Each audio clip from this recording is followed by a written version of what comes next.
from the whale's blowhole like a supersonic jet.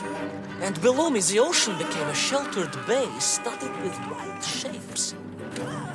You will be amazed as my epic journey unfolds. For here, it was about to take a most unexpected turn. And it happened like this.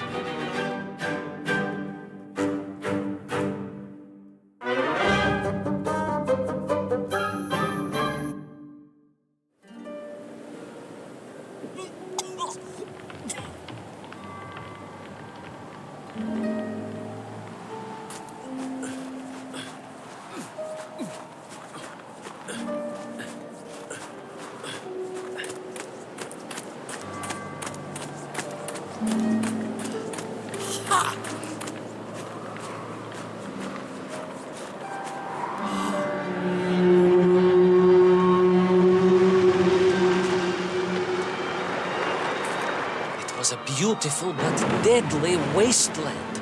Freezing cold, brutally chilly. Enough to kill a man in hours. Yet here you are. Indeed, General. An impoverished childhood playing in the streets of Omsk during those bitter winters had made me hardy. I thought you said you grew up in Altai. Ah, General, the life of a poor toy maker's family. We had to move from place to place just to find work.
Sonic of Land, eh?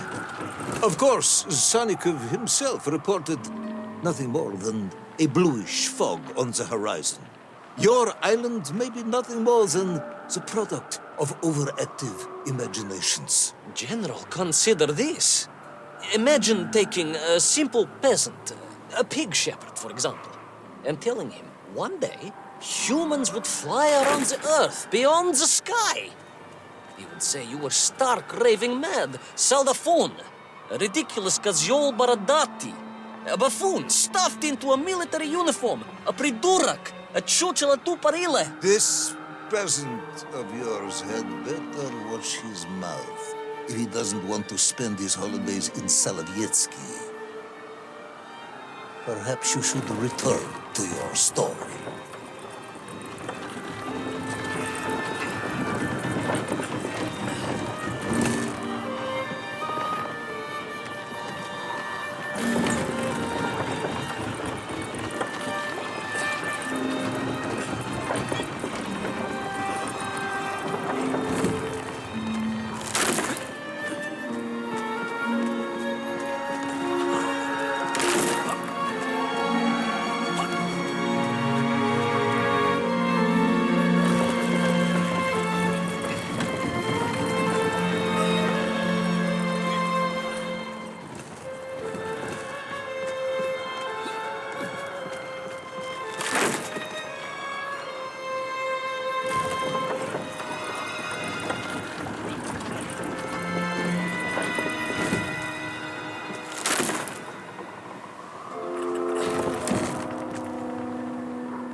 There in the cliff, I could not believe it. A hairy elephant, trapped and frozen in the ice. A mammoth? No, General, a hairy elephant. Who would think such a thing could be?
trudged onwards through the blizzard, one foot grimly in front of the other, blinded by the snow, my nose becoming quite blue.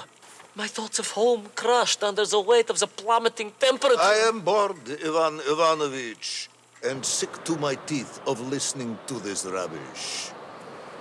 Let us speak plainly now. You will tell me where my bomb is, or I will have you shot.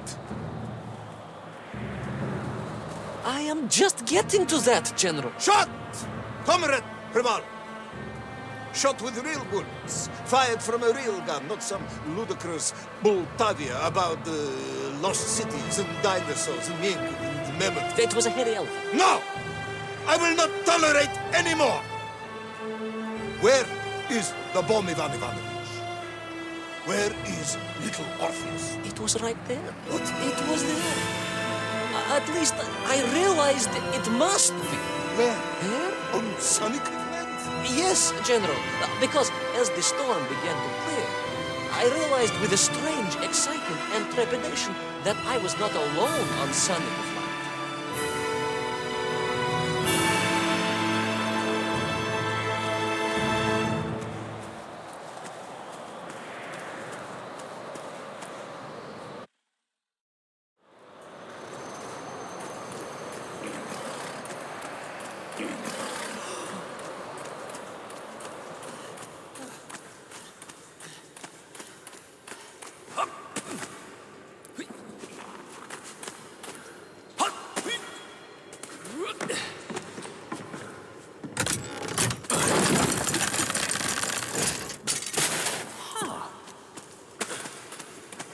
Wait. Go back. You say these lifeboats came from Zarya? A Russian ship? Zarya returned home, but not with all of her crew. And here were the missing lifeboats, trapped in the ice for all of these years. And it could only mean one thing. That you are continuing to hang lapsha on my ears.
Baron Edward von Toll.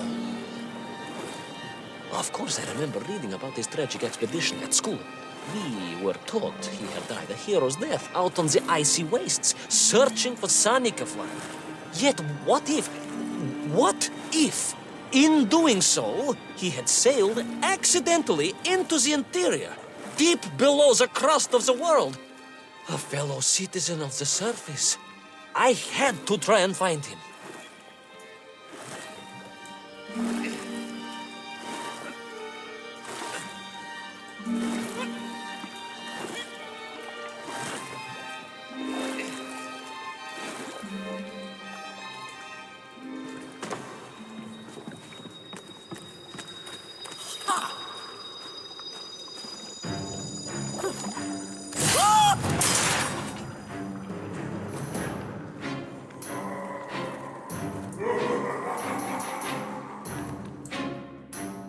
Dead?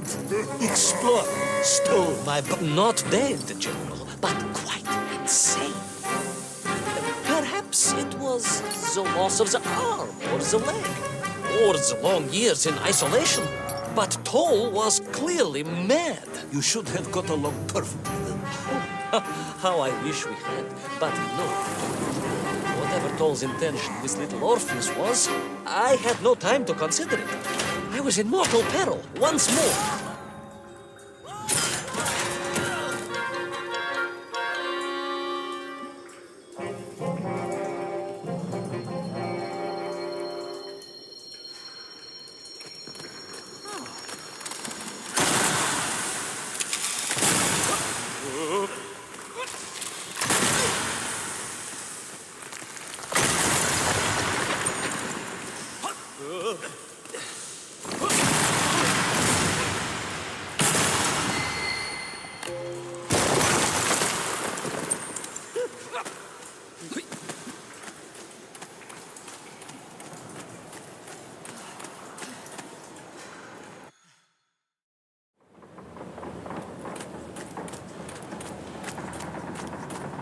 So, you believe that Tol had somehow enslaved the Myenkiv and bent them to his will? I do, General. It was obvious.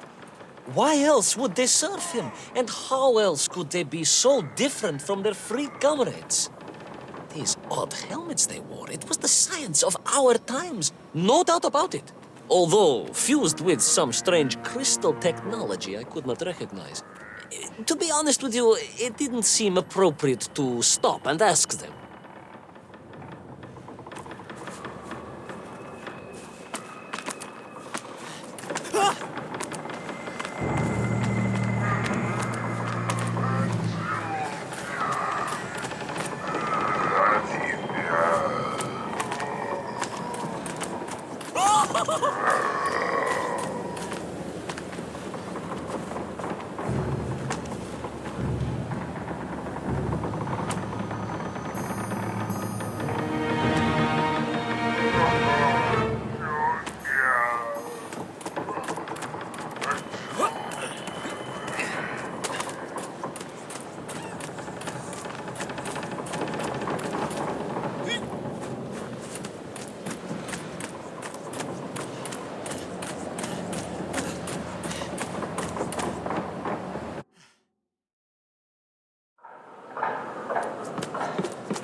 This Tol, you say he was an explorer? Yes, General, he was.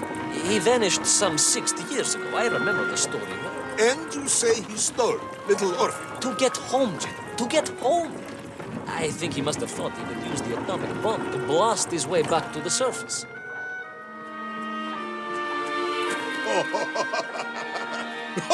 Brilliant, Ivan Ivanovich!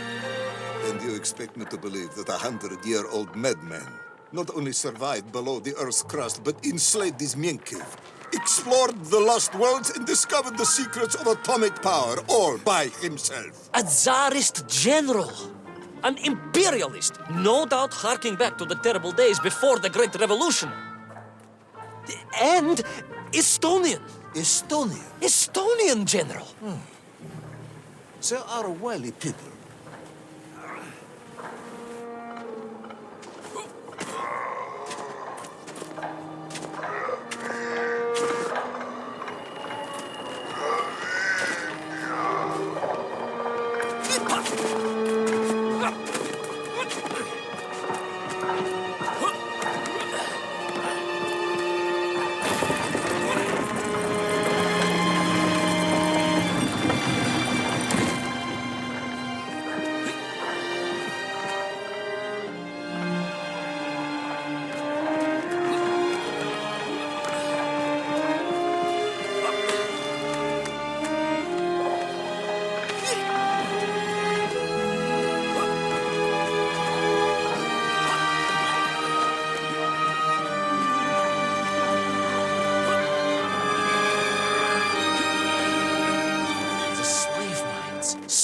Away into the distance.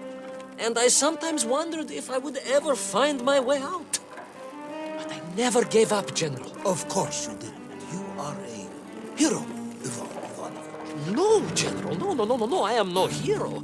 I am a simple toymaker's son from Tomsk. Omsk? General? Omsk. You said Tomsk. I said Omsk. You said Tomsk. General, I think I am well aware of the city of my birth. Perhaps all the moving around as a child confused you.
On we flew across the deserted, frozen plateau. I was single-handed in my pursuit, dogged in my determination.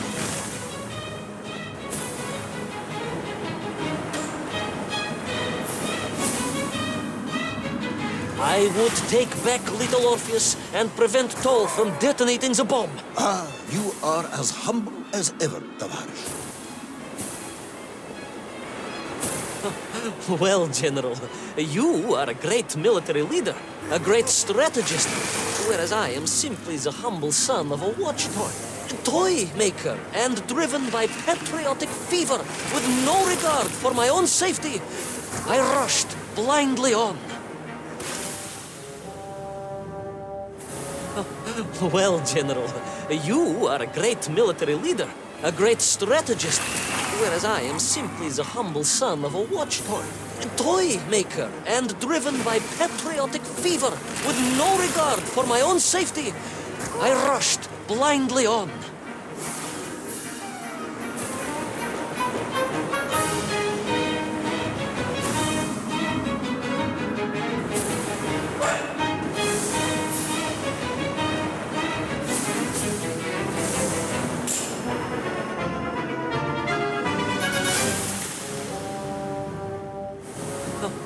Well, General, you are a great military leader, a great strategist, whereas I am simply the humble son of a watch toy maker, and driven by patriotic fever with no regard for my own safety. I rushed blindly on.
Will our courageous yet unfortunate hero drown in the depths of an inhospitable frozen sea? Will he thaw out in time to prevent Toll from detonating the bomb? Will the general holiday in Omsk next year? Or Tomsk? Or perhaps both? What exactly is the difference between a mammoth and a hairy elephant? All of these questions and more should almost certainly be answered in the next exciting episode of Little Orpheus!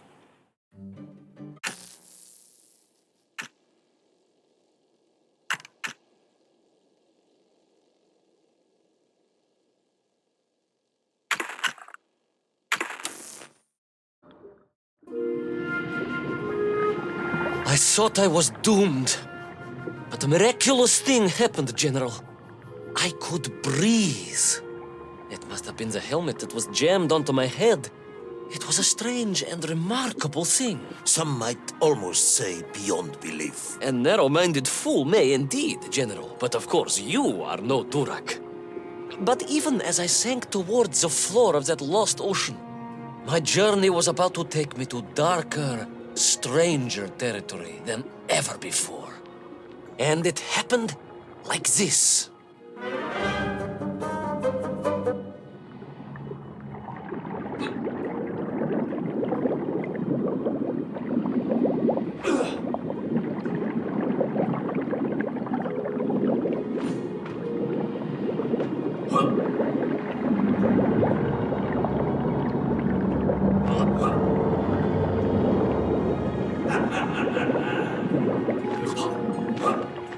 Let me see if I have this correctly. After narrowly failing to apprehend the mad missing explorer Toll and recapture my atomic bomb in your giant snowball, you fell through thin ice and sank to the bottom of a subterranean ocean, discovering along the way that the mind control helmet you had accidentally wedged onto your head enabled you to breathe underwater and resume your pursuit across the seabed.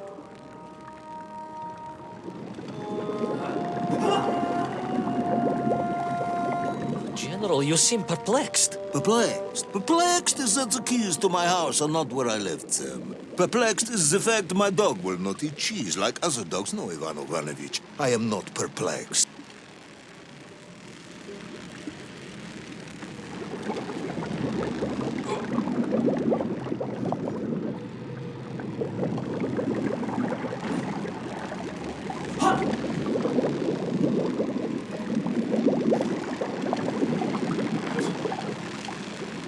Intrigued, then, perhaps? I'm not sure intrigued is the correct term either. Enraged at being taken for a simpleton? Now that, perhaps, is a better way of describing my current state of mind.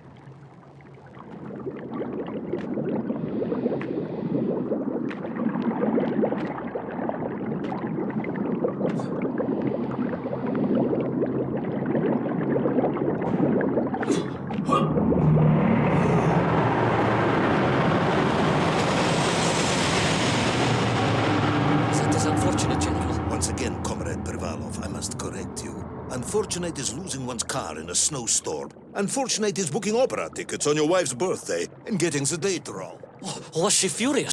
That is not the issue! Furious. However, now that is a good word. I could speak with your wife. Would that help? I could always have a word with her if you like. I could always have you shot. Oh, you could. But I suspect she would appreciate the gesture less.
vast monster of the sea. A giant, humongous, many-armed electrical destroyer of ships and cities. Electrical? Electricity flowed along its horrible body, sparking and stunning all it touched, flowing like deadly rivers along its awful tentacles.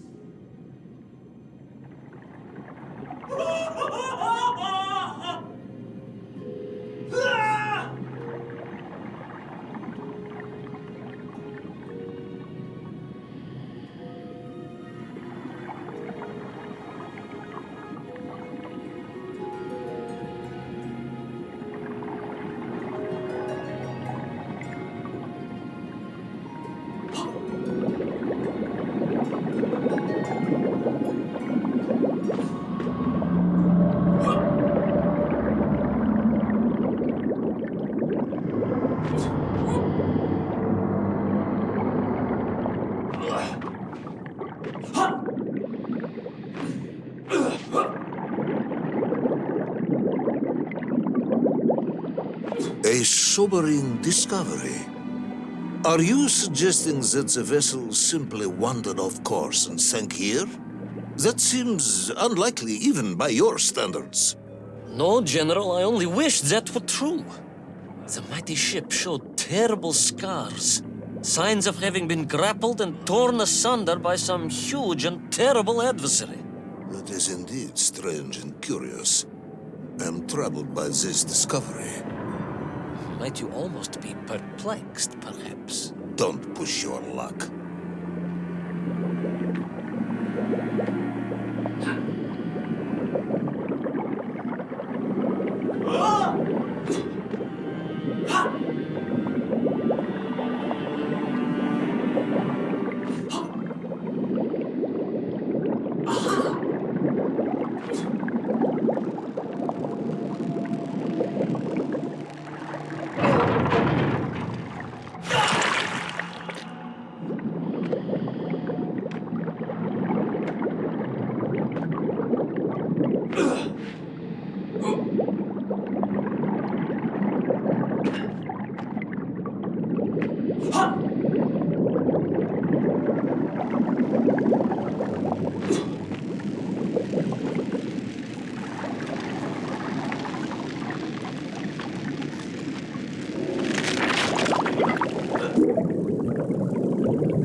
I was stationed at Sydney Ostrov some years ago. I am only too aware of how easy it is for the imagination to create monsters when one is exposed to lonely and dark places. My men required constant monitoring. Much like my cousin Pavel. He was also stationed at Ostrov? No, he required constant monitoring. He was a devil for stealing eggs.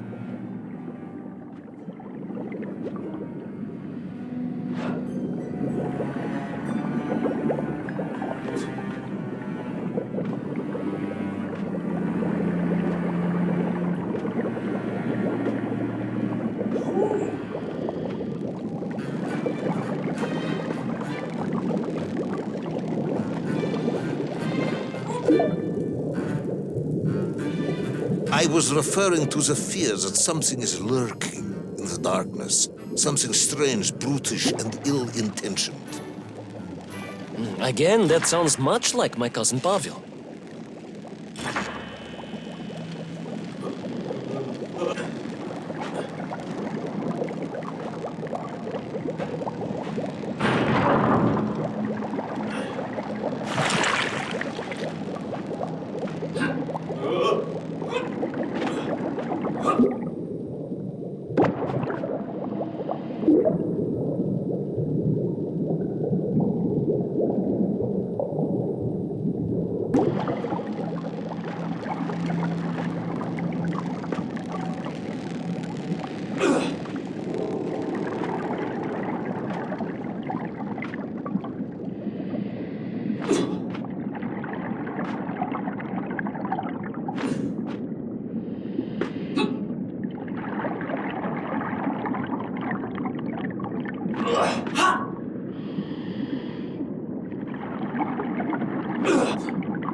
There was no doubt about it, and escape was all I could think about. Naturally.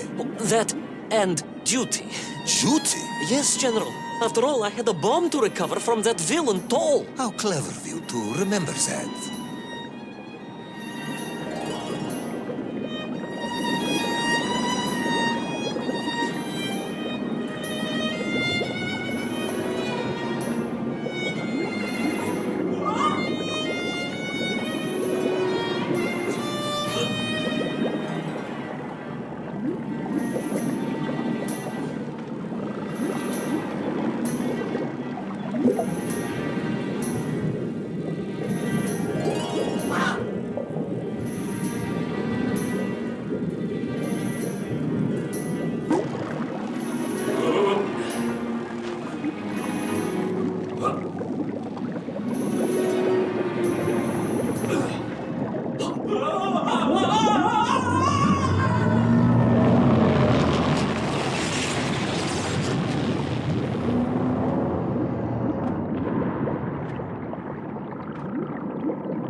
But first, there was the issue of escape. Escape from a dreadful, grasping creature that consumed all it could reach, dragging anything that wandered within its But first, there was the issue of escape. Escape from a dreadful, grasping creature that consumed all it could reach, dragging anything that wandered within its clutches to a miserable doom. A hoarder of useless trophies and stolen goods. Once again, Tavares, I suspect you are pursuing a somewhat tortuous metaphor for capitalism.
General, a little mouse being toyed with by a terrible cat.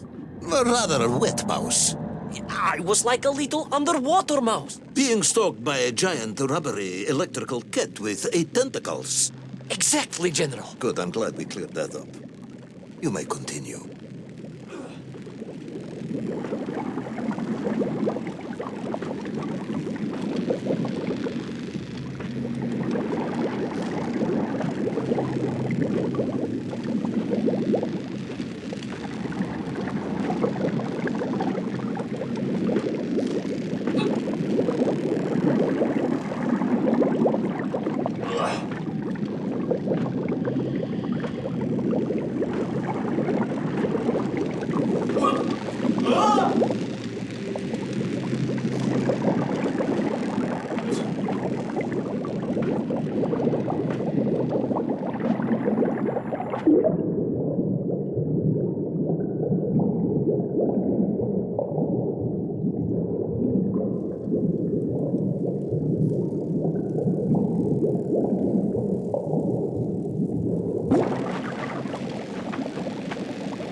Submarines.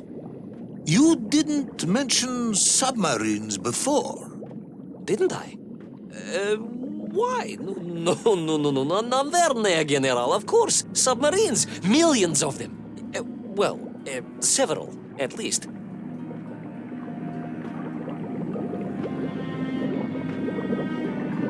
Any particular submarines? Did you see names, numbers? General, have you lost a submarine? I am not at liberty to answer that question, as you well know. Well, General, losing one's car in a snowstorm is unfortunate, as you say. But to lose a whole submarine, that could be considered careless.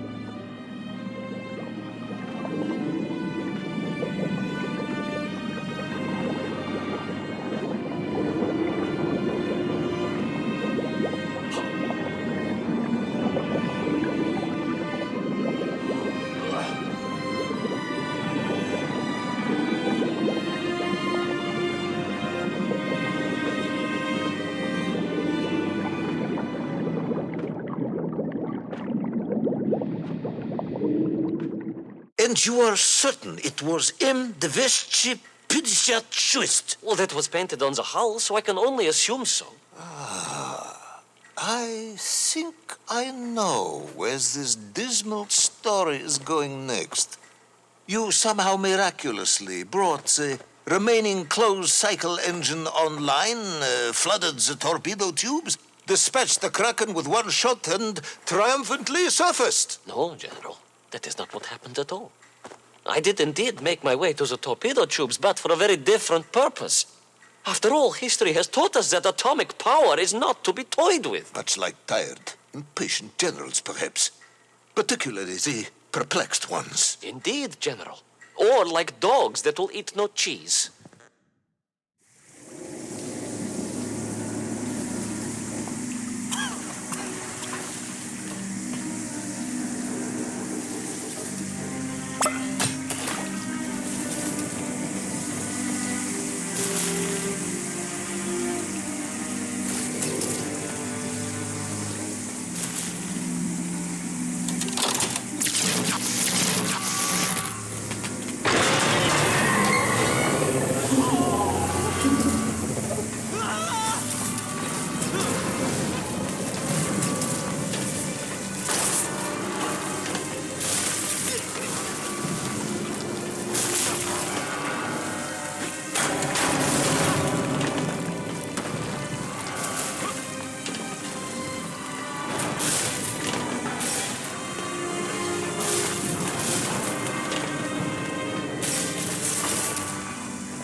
Will our determined yet disorientated hero end his days as socialist sushi?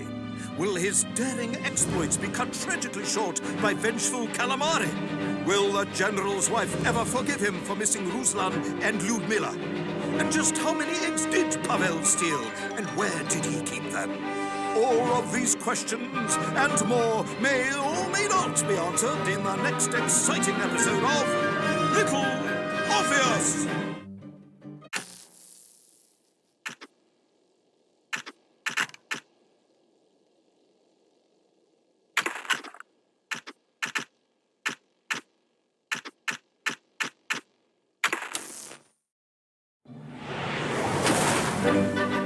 I was alive, General.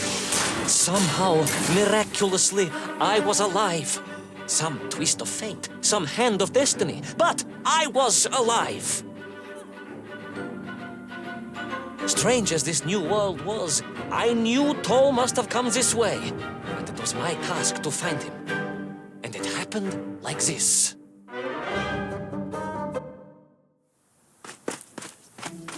The sun beat down on me relentlessly. The heat was unbearable. I was exhausted. Yet I could not stop. I had to go on. For 7 weeks, I trudged across the desert. On the second day... Please, comrade, if we may. I think we can skip the details, unless you consider them to be particularly relevant to the location of little Orpheus. Of course, General. We will simply omit the tale of the singing chasm, the oasis of mirrors, the sightings of Tol's Mienk aloft on their pterodactyls carrying parts of my crashed rocket drill over the horizon to Lemuria. Wait, the what? Singing chasm? Not that, but the rocket drill. Oh yes, General, the rocket drill. But what did Tol want with it? And why Lemuria? Lemuria? Lemuria, General. I am not familiar with this Lemuria, comrade. Well, that is because it does not exist, General. Or at least, so I thought.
Strange crystals seemed to exert an extraordinary hold over the stone blocks and arches. When they hummed, the whole city remade itself. Where they were missing, clearly looted by some villainous thief, the city was fallen to ruin. It was like a vast musical instrument, vandalized, and yet still attempting to toot.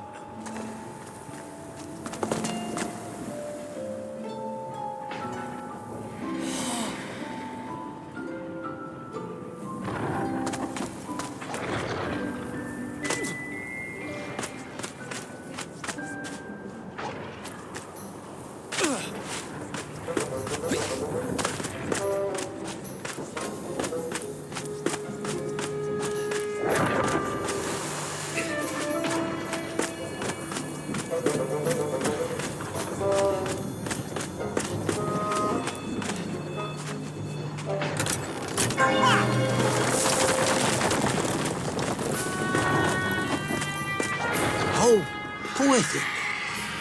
I'm sure our engineers would be fascinated and baffled in equal measure. If the whole department hadn't been arrested for sedition last week, I would happily convey it to their skeptical ears. Sedition, General? Really? That's unfortunate news indeed. I am joking, comrade.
The Mank for here, all right. Which meant whatever dastardly scheme Toll had, it was to be enacted on these burning sands. And you will explain this in due course, I imagine. Imminently, General. What you need to know first is this. I have told you already how parts of the devices the enslaved Mienk were forced to wear came from the surface. Radio parts and so on, yes, from what you have told me. Assuming there were plenty of lost ships in the ocean as you claim, for Toll to have dredged up what he needed to assemble them. Aha, good. You are one step ahead of me, General. I said assuming. Of course, assuming.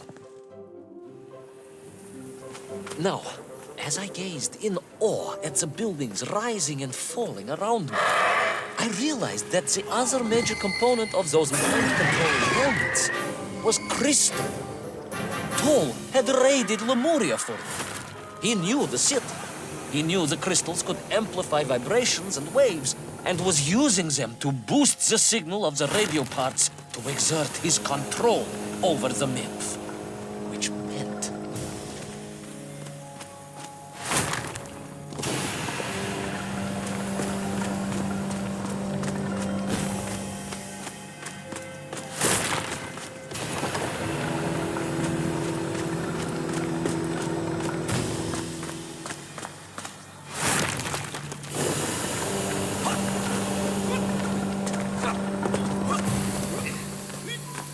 Yes? Imagine, General, what such amplification could achieve when fused to the finest atomic science our great Soviet civilization has produced.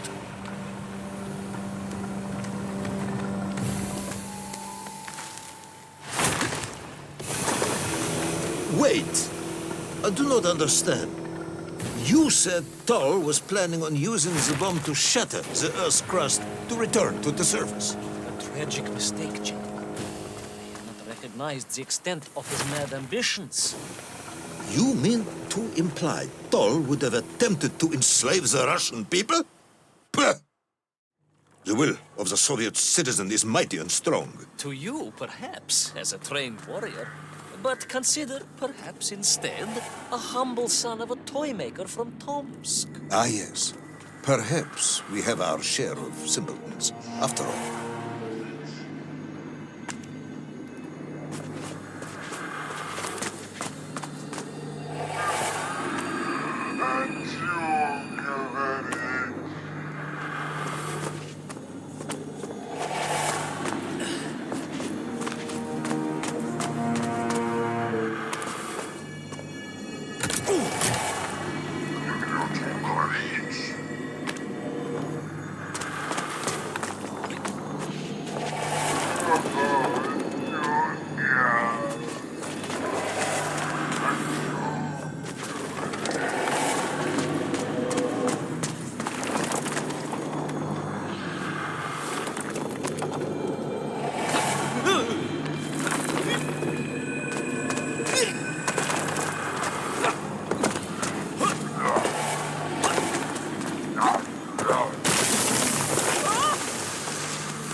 The vast pictograms told of a history of wonders.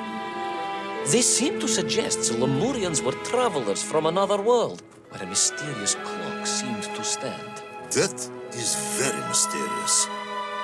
As mysterious as the location of little Orpheus, perhaps. Ah, yes, of course, General. I am just getting to that.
As I bravely explored that ancient city, a question was gnawing at my mind.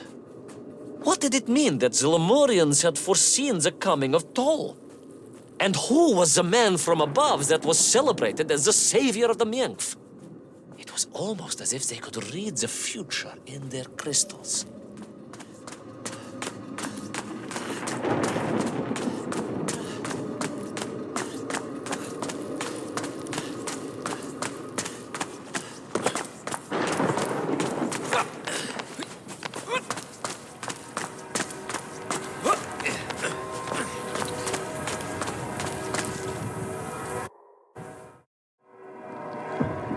The bells of Lemuria tolled and tolled, a roaring symphony, a crescendo of peals that set the city dancing, each note causing the crystals to shimmer and cascade with light. But the sandstorm was no natural phenomenon, and the bells did not ring for celebration. Something was very wrong here. Aside from the pterodactyls and the Miengf and the dancing stones and the ancient magical prophecies and the crystals and now the giant bells, you mean? If you don't want me to continue, General, then I can easily just quietly go home. Don't think Chepucho will get you out of this one, comrade.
through those magical structures.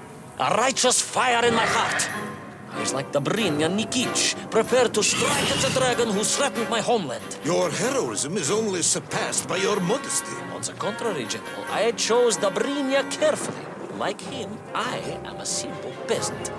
It was fate that chose me to descend to the Earth's core. It was General Komanyin who chose you to descend to the Earth's core.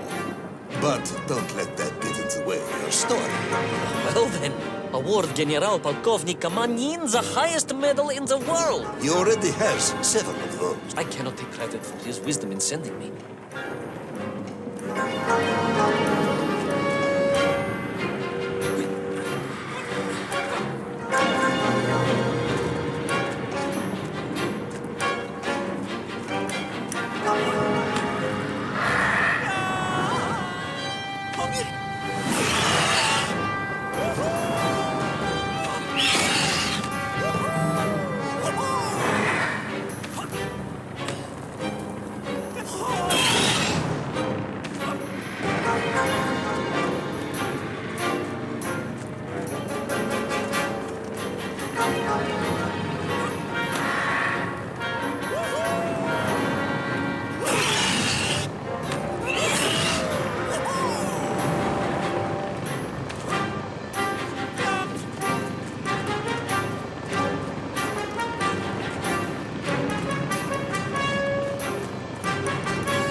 Was once a rocket drill ship, built to burrow into the Earth, was now a mighty vessel, repurposed to blast off into the skies.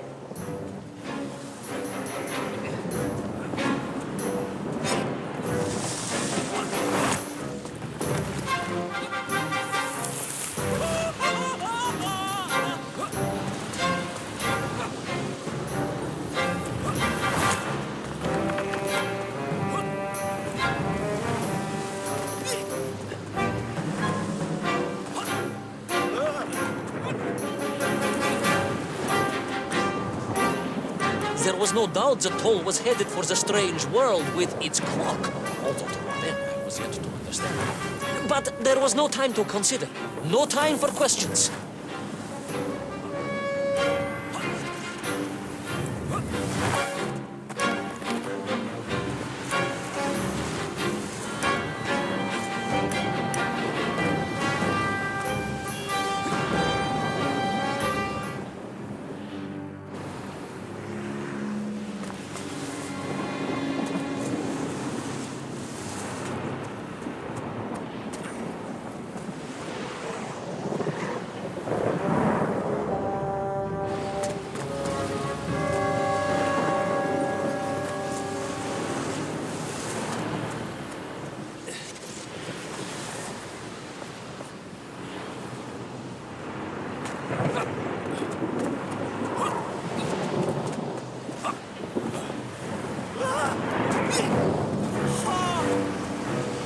Was on the rocket.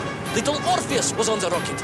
And wherever they were headed, I must head there too, to thwart his plans, recover my drill, and save the world!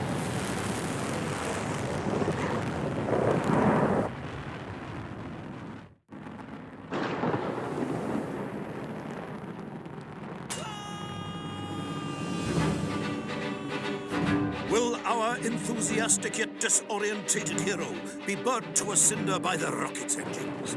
Will he be smashed into the rock that surely must be beyond the Lemurian skies? Does Nikolai Petrovich Komanyin really need any more medals? What was the strange clock, and what could it all mean?